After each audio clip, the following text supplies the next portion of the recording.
Subscribe کیجئے ہمارے channel کو اور بیل آئیکن کو دبائیے۔ بسم اللہ الرحمن الرحیم۔ گناہوں کی معافی کا طریقہ۔ آج بعض احباب اکثر شکوے کرتے رہتے ہیں، کہتے ہیں کہ پتہ نہیں لطائف تازہ نہیں ہو رہے، مقامات طے نہیں ہو رہے ہیں، پتہ نہیں آگے قدم نہیں بڑھ رہا ہے۔ پتہ ہے اس کی کیا وجہ ہوتی ہے؟ وجہ یہ ہوتی ہے کہ انسان اپنے اعضاء کو غلط استعمال کر رہا ہوتا ہے۔ مریض گویا دوائی بھی استعمال کرتا ہے اور بد پرہیزی بھی کرتا ہے، بھلا اس کی بیماری سے جان کیسے چھوٹے گی؟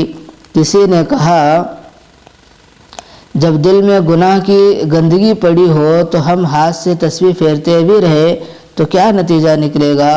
اسی لیے میرے دوستو، ہمیں اپنی زبان کا صحیح استعمال کرنا چاہیے۔ اللہ رب العزت ہمیں اس کو صحیح استعمال کرنے کی توفیق عطا فرمائے۔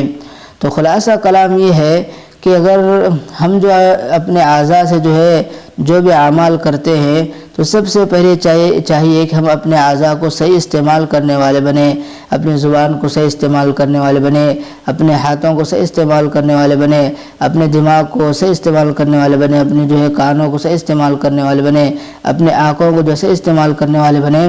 اگر ان کو صحیح استعمال کریں گے تو پھر ہمیں ہمارے اعمال بھی قبول ہوں گے، پھر ہمارے اعمال کی یعنی عبادت کرنے میں بھی ہمیں اچھا مزہ بھی آئے گا۔ تو اس لیے خلاصہ کلام یہ ہے کہ ہم اپنی زبان کو صحیح استعمال کرنے والے بنیں۔ بس اللہ سے دعا ہے کہ اللہ تعالیٰ مجھے اور آپ کو ان تمام باتوں پر عمل کی توفیق عطا فرمائے۔